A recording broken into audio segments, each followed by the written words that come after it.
Ini contohnya untuk Dinas Pendidikan Provinsi Kepulauan Riau. Nama sekolah ini untuk guru kemarin digunakan.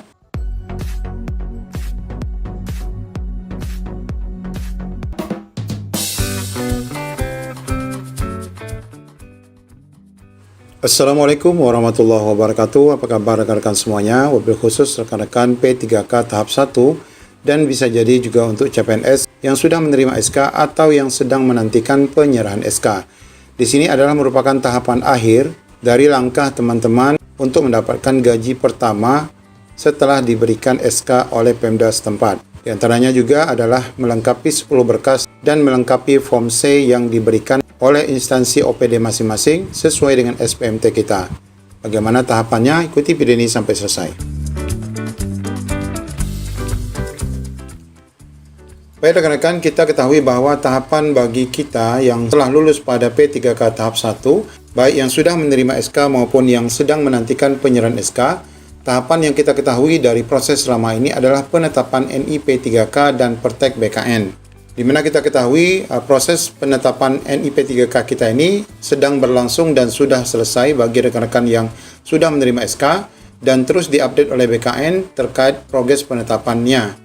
Atau rekan-rekan juga sudah dapat mengakses Timola BKN untuk melihat bagaimana proses penetapan NIP dan Pertek BKN yang dilakukan oleh BKN.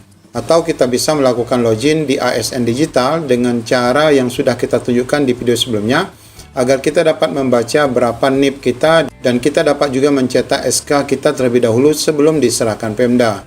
Dan nantinya ASN Digital ini akan menjadi platform mandiri oleh ASN di mana kita akan terus menggunakan platform ini saat kita sudah menerima SK. Nah, beberapa kanrek BKN sudah pun menetapkan informasi penetapan NIP dan bahkan sudah juga memposting progres pencetakan dan penyerahan SK di setiap daerahnya.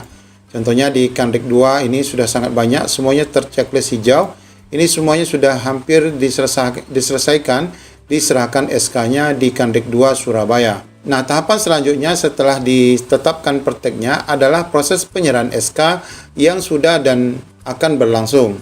Di mana kita ketahui di sini banyak sekali dokumentasi berkaitan dengan penyerahan SK P3K baik yang sudah maupun yang segera dilakukan di setiap daerah.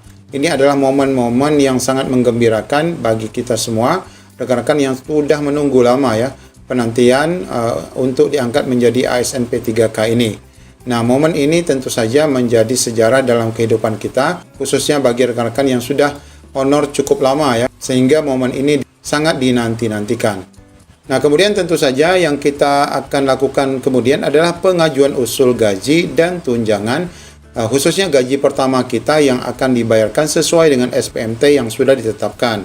Nah, di mana di sini kita dapatkan informasi usul pemberkasan gaji itu, diantaranya nanti kita akan mengisi formulir isian untuk mendapatkan gaji. Kemudian formulir surat keterangan untuk mendapatkan tunjangan keluarga atau form C. Kemudian formulir surat pernyataan melaksanakan tugas SPMT. SPMT ini tentu saja nanti akan diserahkan oleh OPD kita masing-masing pasca kita diserahkan SK. Seperti beberapa waktu yang lalu banyak sekali SK yang diserahkan di akhir bulan Mei, di mana SPMT mereka adalah ditetapkan di 2 Juni 2025. Nah, selain daripada ini tentu saja kita nanti akan menyerahkan fotokopi SK P3K kita yang sudah kita terima.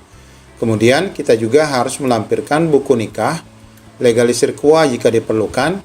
Ini bagi rekan-rekan yang sudah memiliki pasangan. Kemudian diperlukan juga fotokopi akta kelahiran anak kita yang juga bisa jadi diminta untuk dilegalisir. Ini diperlukan untuk mendapatkan tunjangan anak. Ingat ya bahwa tunjangan anak ini hanya 2 orang saja dari setiap P3K. Jika suami istri sudah menjadi pasangan ASN kedua-duanya, maka untuk tunjangan anak cukup ditanggung oleh salah satu. Pastikan yang memiliki jabatan yang lebih tinggi. Misalnya yang satunya SMA, yang satu S1, pastikan anak ini dititip kepada ayah atau ibu yang S1. Kemudian diperlukan juga fotokopi KTP, fotokopi KK pastinya, dan fotokopi NPWP. NPWP ini diperlukan bagi Bapak Ibu yang mungkin selama ini honorer tidak pernah melapor pajak. Ini nanti diperlukan ya, setiap kita harus melapor pajak. Kemudian juga buku rekening daerah. Kalau di sini contohnya untuk Bank Jateng. Ini adalah untuk transfer bank bagi kita pembayaran gajinya. Serta fotokopi ijazah yang digunakan untuk pengangkatan P3K. Ini opsional ya, tidak mesti dikumpulkan lagi. Nah, Bapak Ibu, untuk form C, penginputan tunjangan, ini kita ada contoh ya, surat keterangan untuk mendapatkan pembayaran tunjangan keluarga. Ini contohnya untuk Dinas Pendidikan Provinsi Kepulauan Riau. Nama sekolah ini untuk guru kemarin digunakan. Nah, ini adalah data yang mesti kita isi. Nama sekolah, alamat lengkap instansi kita, di mana kita alamat sekolah itu. Kemudian instansi induk tentu saja Dinas Pendidikan karena ini sekolah. Kemudian bendahara ini adalah bendahara yang Dinas Pendidikan. Kemudian data pegawai adalah data kita ya, nama lengkap kita, NIP yang baru kita dapatkan, pangkat golongan tentu saja adalah golongan 9 ya.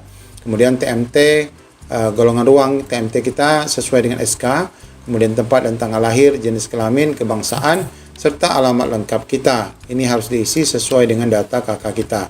Kemudian di sini ada TMT, CPNS ataupun PNS, kalau ada di SK diisi, jika tidak dikosongkan. Kemudian jenis pegawai kita adalah P3K, status kepegawaian adalah ASN. Kemudian di sini ada yang beberapa dikosong ya, ini dikosong saja jika tidak diperlukan. Kemudian untuk jabatan, struktural atau fungsional, tentukan saja kalau rekan-rekan guru berarti fungsional. Kalau misalnya penata layanan operasional untuk di teknis adalah struktural. Nah, sedangkan yang lain dikosongkan.